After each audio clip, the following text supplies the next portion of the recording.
Okay, dili nga bahina tumakaban si Mary Dali Revel sa Batangas Comelec sa lungsod sa Clarin. Ma'am, mayong adlaw, kumusta ang pagpaygayon na to sa filing sa COC na to nakalabay nga adlaw? So far, dasag jud ang mga tao and mga adlawon pud sila ari para lang jud ma-cater or ma-receive ang ilahang mga COC nga ipang-file. Pilay total na to nga ginaganon sa mga nag-file sa COC? Sa total sa Clarin, we have 916. So far, sa katulang nang na-receive until the last day, September 2. Apel ng barangay. Ang sa barangay position ta, una, sa punong barangay, nagtotal na taog 53 ka-aspirants. Sa to ang barangay kagawad or asangunyang barangay member, nagtotal na po tag 474. Then sa ato ang SK chairperson, nagtotal na taog 63. And then sa atong SK kagawad or SK member, nagtotal na po tag 326. Motong overall total sa lungsod sa Clarin, 916. Kani sila consider ni nga kandidato? So far, sa pagkakaroon, di pa ta makaingon nga considered unless amo ning ma-submit sa Manila. Kay sa pagkakaroon manggong sugod karong adlaw or no, atong last day gali sa filing sa COC. Filing, na may nag-file og cancellation of COC. Sumot nag-withdraw sila? No. Gi-cancel ang usa ka posisyon nga iyang na-file kay duha manggod kibali ang iyang gi-filean. Una, nag-file siya og barangay kagawad. And then nausab siguro ang iyang una-una nagkapitan.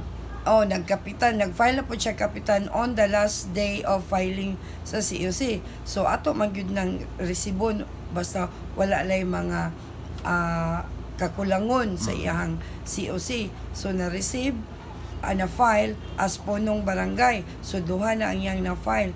So gi-cancel niya ang para ma-valid ang imuhang usa ka COC nga gi-file, magpili ka kung asa imong i-retain.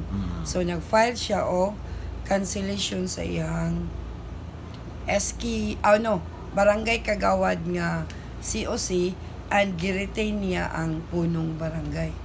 Pero pila man sila ka mga nag-file ato? Isa lang, kato lang siya, isa ka tawo lang sa isa ka barangay nga tibok la rin ha. Siya lang ang nag-file og cancellation of COC since duha manggod ang iyang gi-filean. Nya dili man pwede nga ang duha iyahang i-retain kay aron ma-valid ang isa. Valid mo usa? Wow. So kinahanglan nga nagyud siya buhian. Nagyud siya buhian para nga ma-valid o pili lang siya kung asa. Okay, so karon ma'am, napabagyapon di na pwede siguro no karon nga kata nag-change my mind siya. May mo kapitan dai ko niya na di na pwede. Wala nay mahitabo sa cancellation since umana man atong filing. Ang mahitabo na lang karon is kung mo-withdraw sila kung mausab ang ilang una-una. Pero doon naman nag-withdraw na? Nag-usab sa una-una? So far, SK pa lang pod ang gusto mo file o withdrawal. Karon lang adlaw na ngayo og form for withdrawal pero wala pa jud siya officially na file sa opisina.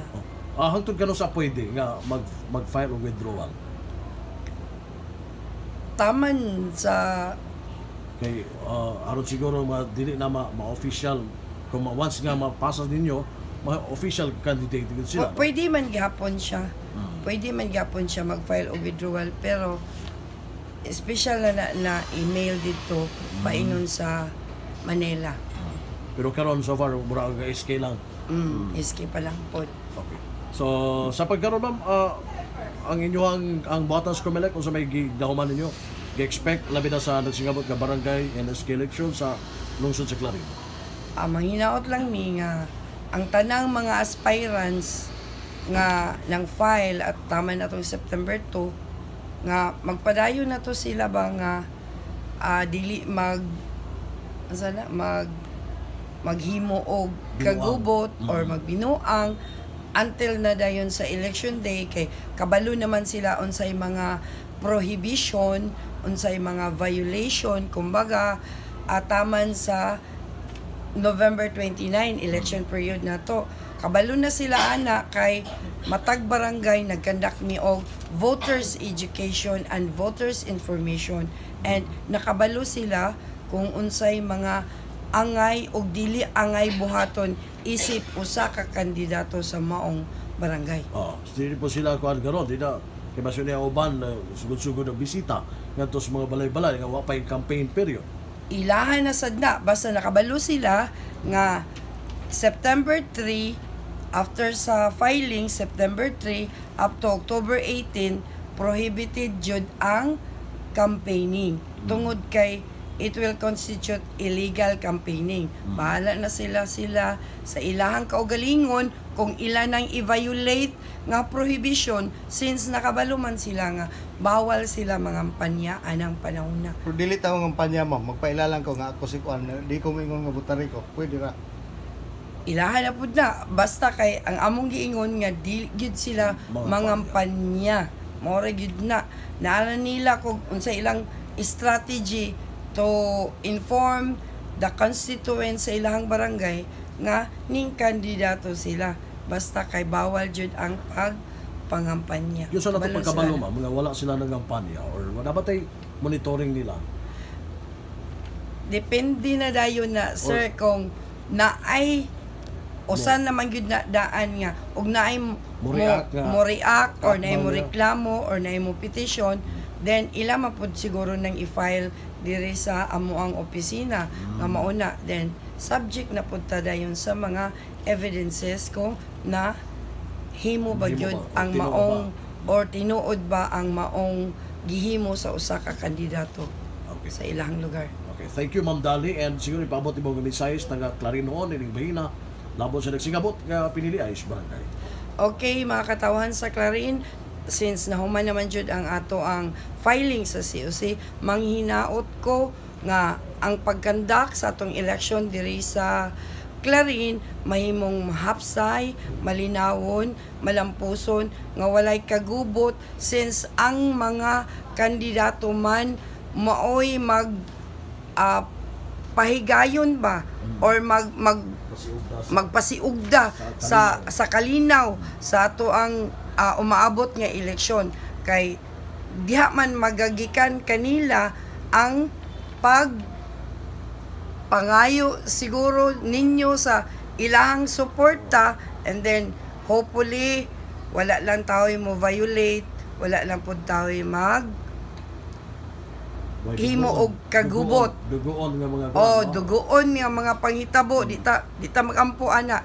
Ang atong gusto is hapsay, linaw. Kung unsay nakasubay sa balaod, siguro atong tamdan, atong tumanon para nga dili moabot ang kagubot umaabot nga eleksyon. Okay. Salamat kayo to nagkauban si Ma'am Mary Dali Revel, ato ang election officer free sa Comelec Clarin, Misamis Occidental.